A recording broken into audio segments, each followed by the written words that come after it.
Welcome to Sheldon. I am going to give you a quick introduction both to the museum and to our Richard Diebenkorn painting, which is going to be the impetus for some of your assignments and projects this semester.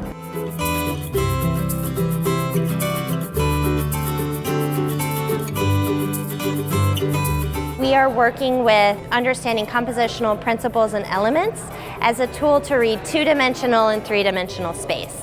I don't know, like it's look confusing to me, like which one of them like it's in the in front and which one is like in the back. So.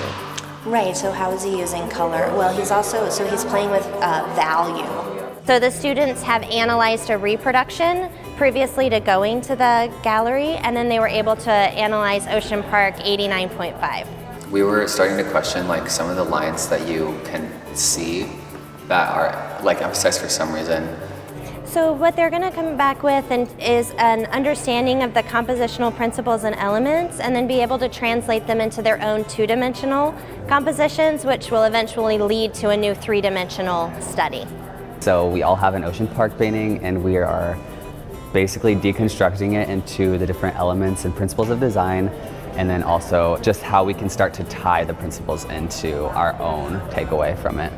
I felt like it was really interesting to see like the paint strokes that you wouldn't have seen otherwise, like in the printing of the painting.